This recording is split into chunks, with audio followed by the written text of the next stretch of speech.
Olá pessoal, então hoje a gente vai falar sobre fluidos, né? E como acordado serão vídeos mais curtos, né? No intuito de facilitar aí o processo de vocês visualizarem mais de uma vez e tal, né? A leitura do capítulo no livro é imprescindível, né? A ideia aqui é que essa explicação ela vai aí contribuindo com o entendimento e trazendo informações adicionais do que esteja por lá, ok? O nosso livro-texto é o Halliday, né? Então a gente acaba seguindo aí as três primeiras sessões do 14.1 a 14.3 da sessão do livro, então, para começar nessa aula aqui. Então vamos lá. Por que para nos motivar a estudar fluidos, a querer compreender, a querer utilizar como ferramenta na sala de aula quando vocês se tornarem também professores, né? Qual a importância dos fluidos para as pessoas no geral, né? Profissionalmente para alguns e para o dia a dia? Os fluidos, a gente já vai entender adiante a questão da definição propriamente dita, mas a gente pode adiantar que é tudo que escoa, né? E aí quando a gente fala em fluidos, a gente tem muita coisa no universo que escoa, né? Por exemplo, um engenheiro civil, ele se preocupa com a questão hidráulica, né, de uma casa. Se o sistema de água e esgoto vai funcionar direito, por que não vai? O sistema de refrigeração de ar-condicionado lidar com um fluido, né? Então a posição do ar-condicionado dentro de numa região quente ou fria tem a ver com a dinâmica do fluido, né? Até porque ali a gente tem uma movimentação forçada. Claro que tem uma questão termodinâmica envolvida também, né? Mas tem a questão do fluido, o aquecimento global, os meteorologistas, e aí a gente tem uma dinâmica de como esses fluidos se movimentam. A aerodinâmica de um carro de Fórmula 1, os aviões se preocupam muito, a aerodinâmica de um peixe dentro da água do mar ou de um lago, né? Então a gente pode perceber, e aí a gente adianta um pouquinho da definição, que fluidos são sólidos e líquidos e como essa coisa se movimenta. A gente tem a parte da hidrostática, né? Mas a gente tem a parte que a gente vai estudar adiante nesse capítulo, como tudo isso se movimenta, como é esse comportamento de um modo geral. Uma represa hidráulica, por exemplo, de geração de energia elétrica por meio de desnível, né, de água, de energia potencial, também tem tudo a ver com hidráulica. Então ela está no nosso cotidiano, propriamente dita, né? Ela está no nosso cotidiano e na profissão de muita gente. Quem faz projeto de casa hidráulico, quem faz projeto de usina, a gente tem vários elementos aí que a gente se preocupa, né? Então esse capítulo dá um panorama geral de algumas definições, alguns comportamentos em relação a nível de altura, a medição de velocidade, como a gente vai ver mais adiante, os tipos diferentes de escoamento para fluido e assim por diante, tá? Então, fluidos são bastante importantes porque dizem respeito ao estudo do comportamento de líquidos e gases, né? Na mecânica a gente estuda materiais sólidos e aí a gente tem uma força, a gente gera uma aceleração. Aqui isso não faz muito sentido. A gente se preocupa aí com outras relações físicas existentes no fluido, ok? Então vamos lá. Primeiro, então, para a gente continuar, a gente tem que definir fluidos, né? E a definição central eu falei para vocês ali, né? Fluidos são os líquidos e os gases, eles podem escoar e eles adquirem a forma do recipiente, se colocado dentro de um. Se eu espalhar em cima da mesa ou aqui no ambiente, eles vão escoar. Então dão essa característica aí fluida, como o próprio nome já diz, ok?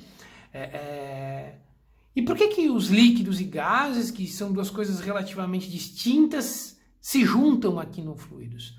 Porque, na verdade, de uma forma, um exemplo aí, né, cuidadoso, porque nem todo material sólido é cristalino, mas muitos materiais sólidos eles podem se arranjar em estruturas cristalinas, né?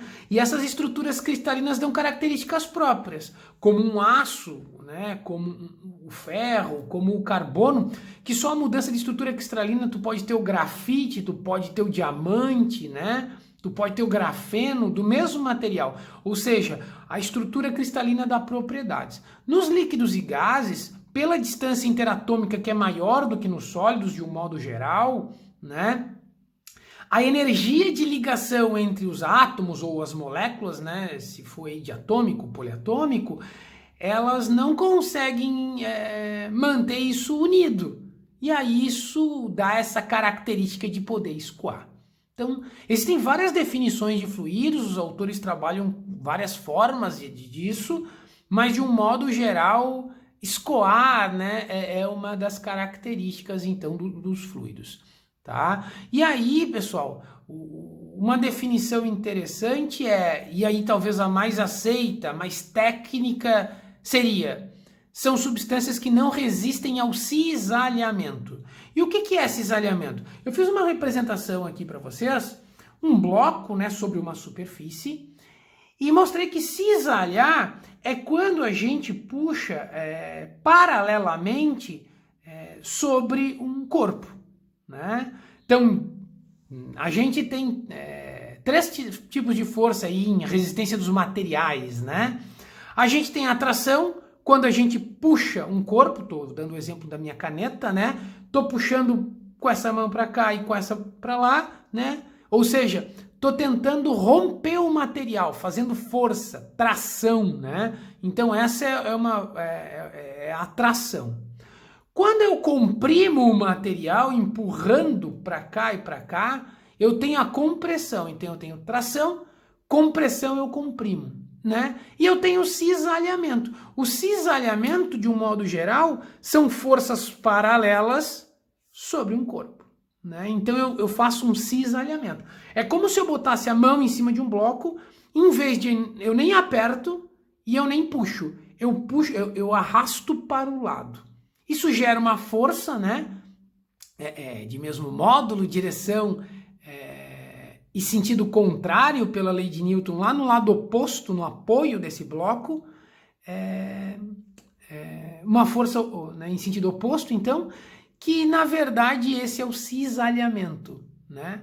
A tesoura, por exemplo, ela corta por cisalhamento, né? Você vai lá e corta por cisalhamento. Tá? Então, sempre que a gente imagina que a gente tem um corpo, uma substância, a gente pode aplicar um cisalhamento e ela não resistir, ou seja, né, não ter uma oposição ao cisalhamento, a gente está falando de um fluido. E é muito característico dos sólidos e dos líquidos e dos gases, né? Modo que a gente usa o óleo como lubrificante. Ele é um fluido, o óleo no estado líquido, e ele não resiste ao cisalhamento. Tu não quer que tenha um atrito, né? Se ele resistisse, a gente tem um aumento do atrito, né? Então, quando a gente quer lubrificar as peças de um motor, o que a gente faz? A gente lubrifica com fluidos, né? Claro que nesse caso, nesse exemplo, a maioria das vezes líquidos, tá bom? Então, a gente tem definições aqui. Pode escoar. O que mais?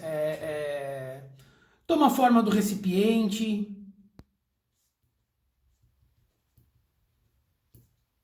Não resiste ao cisalhamento.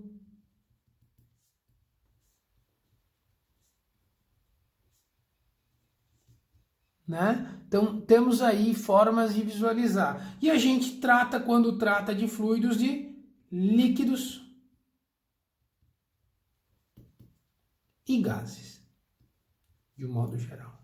Questões importantes aqui, né, dos fluidos, né?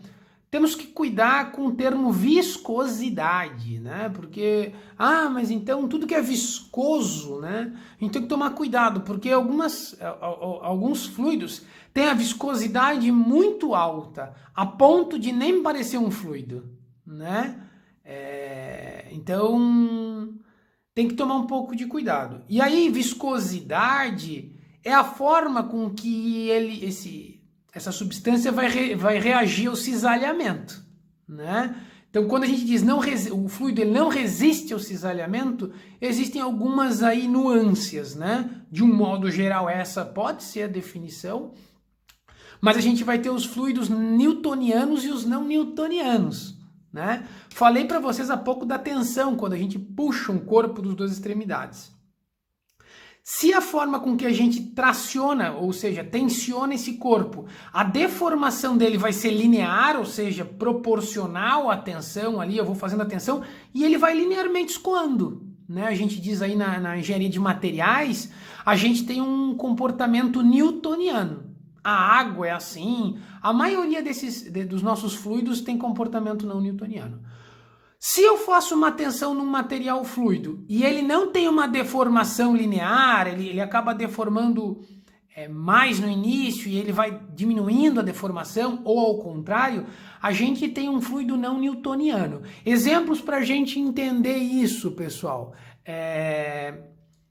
Exemplos para a gente entender isso é a pasta de dente, o gel de cabelo, o piche, né? Se a gente pegar um tubo de pasta de dente, vira ele, espreme, a gente vai percebendo que ele não vai escoando, né, linearmente, como se dentro tivesse água, por exemplo, a gente vê, né?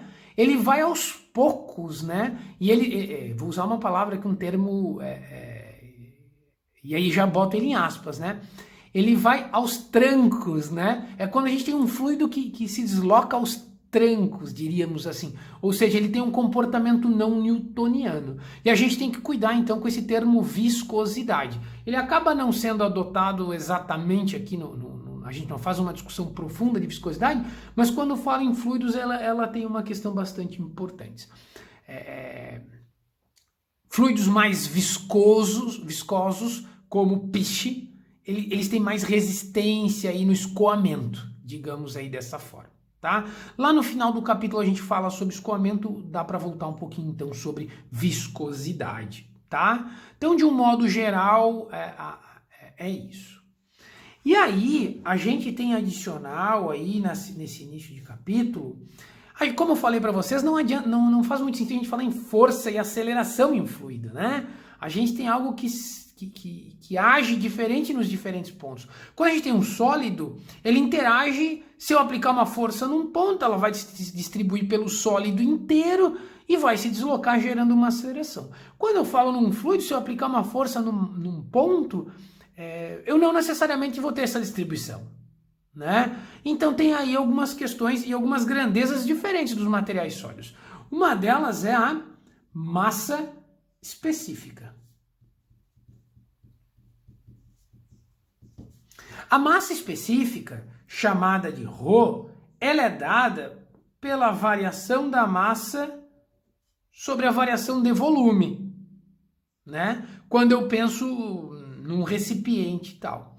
Mas como ela pode variar dentro da mesma substância, né? A gente pode ter uma massa específica variável, né? Misturei sal, cloreto de sódio na água numa quantidade razoável e deixei ela repousada ali. Se a gente tivesse a capacidade ali fácil de medir a diferença, a gente teria massas específicas diferentes nos diferentes pontos, né? Porque a gente vai ter uma distribuição não homogênea de concentrações. Se a gente, ao invés de tratar isso de uma forma como ΔM, ΔV, né, e quiser analisar num ponto, a gente faz um limite disso, né, tendendo a um ponto pequeno, a gente pode então tratar que a massa específica, ou seja, ρ, da letra grega, é igual a massa sobre volume, né? Se a gente está tratando de um ponto uniforme, tá? Isso para um ponto que a gente está analisando seja uniforme. A unidade de medida, eu gosto sempre de dizer que a unidade de medida ela faz a mesma operação que os números.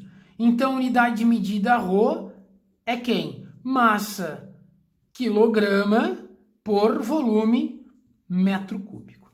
É claro que a gente vai trabalhar por grama por milímetro cúbico e assim por diante. No sistema internacional, quilograma por metro cúbico. Tá ok? E aí, quando a gente trabalha, por exemplo, com água, né? Água no estado líquido, ela tem ρ da água, e aqui entendam água líquida, né? Não estou falando de gelo e tal, 1.000 quilogramas por metro cúbico. Esse dado é bastante interessante a gente guardar, porque eu gosto de pensar, né, 1.000 quilogramas por metro cúbico. O metro cúbico, né, a dimensão de 1 por 1 por 1, largura, profundidade e altura, seria mais ou menos uma caixa quadrada de água, né, e enchi ela. Eu tenho 1.000 quilogramas por metro cúbico. A gente tem outras densidades aí, o gelo, essa densidade é um pouco menor, é 917 quilogramas por metro cúbico, né, e tal, mas essa aí é uma interessante para a gente guardar. O ar, por exemplo, a 20 graus Celsius, 1 atm, a pressão atmosférica, é 1,21, né, quilogramas por metro cúbico. Olha a diferença, né, muito pequena aí a massa específica do ar, ok? Para continuarmos então, pressão. Como é que a gente pode pensar, analisar a pressão num fluido, né? O livro ele traz como se tivesse a possibilidade de a gente ter um pequeno sensor lá dentro de um fluido, esse sensor é um pequeno êmbolo e tal, então dê uma lida lá para entender. De forma mais objetiva aqui, P minúsculo, pressão é variação de força sobre área. Lá da mecânica a gente já trabalhava isso também, né? Levando a um ponto muito pequeno, uniforme, né? Ou seja, completamente plano, né? E que tem a mesma pressão em toda a superfície, a gente, como fez em massa específica, pode dizer que a pressão é igual à força sobre área. Ok? Pressão igual à força sobre área. A unidade de medida de pressão, ela é um pouquinho, né? Ela pode trabalhar força, Newton, área, metro quadrado. Newton por metro quadrado. Essa unidade de medida é bastante conhecida da gente, lá da mecânica, né? E ela, então, é o Pascal. Muito utilizado aí na mecânica dos fluidos, o quilopascal, o megapascal. E outras unidades que a gente tem, né? 1 Pascal é igual a 760 torr, que é igual a 1 atm, que é igual, opa, não é 1, né? 1,1 vezes 10 na 5 pascais, né? E ainda temos que isso é igual a 14,7 libras por polegada quadrada. Esse aqui é o PSI. Então, de um modo geral, para transformações das unidades, corrigindo, né? Falei que 1 Pascal, não, é 1,1, 1,01 vezes 10 na 5 Pascal, é que aqui eles usaram de referência como 1 atm, tá? É igual a 1 atm, que é a nossa pressão atmosférica ao nível do mar, ou igual a 760 torr, que na verdade era coluna, né, de mercúrio, milímetro de mercúrio. A gente vai ver medidor de pressão depois, na sequência, né, desses vídeos aqui. Então, milímetro de mercúrio, aí, em homenagem ao Torricelli, foi usado como 760 torr, ok? E aí a gente tem 14,7 libras por polegada quadrada, que é o PSI. Quando a gente vai calibrar o pneu do carro aí, né, ou da bicicleta, ou calibrar alguma coisa no borracheiro, lá no posto de gasolina, lá a gente acaba escolhendo, né, o PSI para calibrar o pneu do carro, né?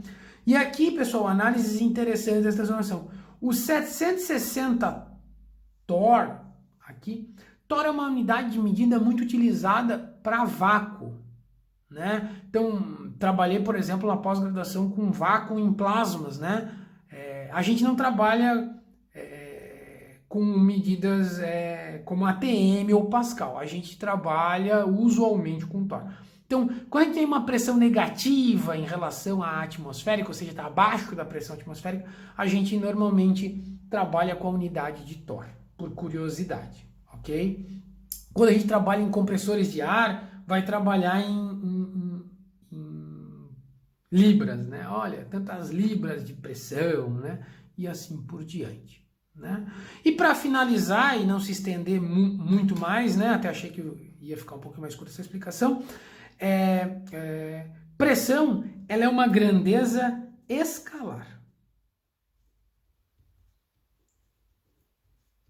tá?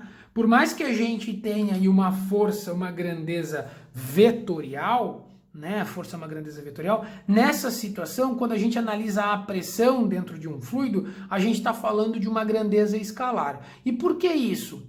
Porque, na verdade, o fluido ele distribui a pressão, né, num determinado ponto em todas as direções. Então não faz sentido a gente falar em uma grandeza vetorial nessa situação, ok? E para finalizar, então, a gente viu as principais aí, alguns exemplos de aplicações dos fluidos, as definições possíveis, né? E aí disse para vocês que tem vários autores. Falei para vocês da massa específica, ρ é igual a massa sobre o volume, sendo que a unidade é o quilograma por metro cúbico. Pressão, num determinado ponto uniforme, né? É igual a força sobre área, é uma pressão aqui nesse caso um P minúsculo, com unidade, é uma grandeza escalar, e a unidade medida é o Newton por metro quadrado, que a gente conhece aí, o nosso conhecido Pascal, em homenagem a James Pascal. Né? E aí as unidades possíveis também são 760 torr, 1 atm, 1,01 vezes 10 na 5 Pascal e o 14,7 psi, ok? Finalizamos então aqui as sessões 14.1 a 14.3 do nosso livro texto usual. Então tá, pessoal, deem uma boa estudada, leiam o capítulo do livro e na sequência então já vai ter o outro vídeo explicando as próximas questões. Um forte abraço e até!